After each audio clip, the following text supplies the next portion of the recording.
વડોદરાના શાસ્ત્રી બ્રિજથી છાણી સર્કલ સુધીના રોડની બંને બાજુના લારી ગલ્લાના હંગામી દબાણો દૂર કરાયા। વડોદરા કોર્પોરેશન દ્વારા દબાણો દૂર કરવાની છેલ્લા 21 દિવસથી ઝુંબેશ ચાલી રહી છે। આજે 22મા દિવસે દબાણ શાખાઓ શાસ્ત્રી બ્રિજથી છાણી સર્કલ સુધીના રોડ ઉપરના લારી શેડના દબાણો દૂર કરવામાં આવ્યા હતા। દબાણો દૂર કરવામાં આવતા 2 કિલોમીટરનો રોડ દબાણ મુક્ત થયો હતો। પાલિકાની આ કામગીરી સમયે દબાણકારો અને અધિકારીઓ વચ્ચે ચકમક પણ જરી હતી। જો કે પોલીસ બંદોબસ્ત હોવાના કારણે કોઈ અપ્રિય ઘટના બની ન હતી।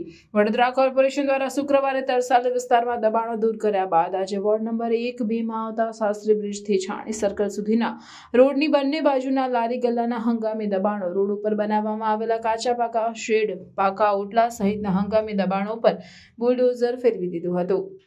શહેરના પશ્ચિમ ઉત્તર વિભાગમાં શાસ્ત્રી બ્રિજથી દબાણ શાખાના ટીમે ચુસ્ત પોલીસ બંદોબસ્ત સાથે નિયત સમયે દબાણ હટાવ કામગીરી શરૂ કરી હતી। દબાણ શાખા ટીમે બ્રિજ પાસે જ ઊભી રહેતી અને ખાણીપીણીની લારીઓ સહિત ખાનગી ટ્રાવેલ્સ વાળાએ રોડ રસ્તા પર ગોઠવેલ ટેબલ ખુરશીઓ સહિત અનેક બંધ પડેલા વાહનો, બ્રિજ નીચે પડેલી અનેક ચીજ વસ્તુઓ સહિત ગાદલા ગુદડાનો કેટલો જથ્થો જપ્ત કર્યો હતો। જો કે ખાણીપીણીની લારીઓ વાળાએ રોડ રસ્તા પર ગોઠવેલા ટેબલ ખુરશીઓ કબજે લેવાની કાર્યવાહી સમયે લારી ધારકો એકઠા થઈ ગયા હતા અને પાલિકા અધિકારીઓને લારીઓ ઉઠાવી ન જવા માટે રજૂઆત કરી હતી। જો કે પાલિકા દ્વારા કાર્યવાહી ચાલુ રાખી 15 જેટલી લારીઓ કબજે કરી હતી અને 7 જેટલા હંગામી શેડ દૂર કર્યા હતા। કેટલાક લારી ધારકો ખાણીપીણીની લારીઓ જપ્ત થાય તે પહેલા જ લઈને જતા રહ્યા હતા।